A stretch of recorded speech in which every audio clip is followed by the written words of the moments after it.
In 1970, the United States was producing oil at a scale nobody had ever matched before, 9.6 million barrels a day, a level that would stand as an American record for the next 50 years. But that peak marked the beginning of a long, slow decline rather than the start of something bigger. As American oil fields matured and conventional reserves depleted, production fell steadily for nearly 4 decades, while other nations rose to fill the gap. Saudi Arabia, sitting atop some of the largest and cheapest to extract oil reserves on the planet, built its production up into one of the great forces of the global economy, while the Soviet Union developed massive fields in Siberia and the Ural-Volga region, briefly making it the world's single largest oil producer during parts of the 1980s. For much of the next 5 decades, the title of the world's top oil producer rotated almost entirely between these two, the Soviet Union and later Russia, and Saudi Arabia, occasionally interrupted by a smaller American resurgence.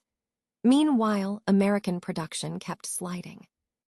By 2008, the United States was pumping just 5 million barrels of oil a day, a level the country hadn't seen since the 1940s, and much of the domestic energy conversation revolved around managing an apparently permanent decline and growing dependence on foreign oil.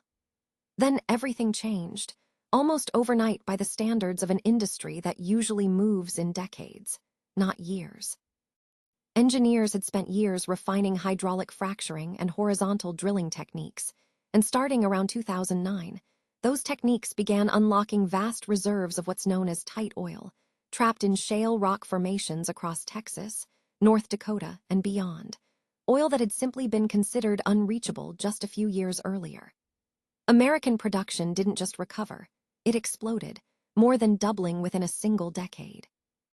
Russia held the top producer spot as recently as 2017, but in 2018, the United States decisively overtook both Russia and Saudi Arabia to reclaim the title of the world's largest oil producer for the first time in generations, and has held that position every year since. By 2024, American production had climbed to a genuinely unprecedented 13.2 million barrels a day, comfortably ahead of both of its longtime rivals. Other nations tell their own dramatic stories across this same 56-year period. Venezuela, once one of the largest oil producers on Earth thanks to the massive reserves of its Orinoco Belt, saw its production collapse due to decades of economic crisis and underinvestment, falling from millions of barrels a day to less than 1 million by the mid-2020s.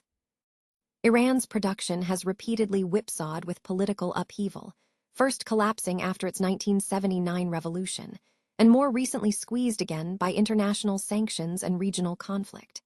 Through it all, one pattern holds.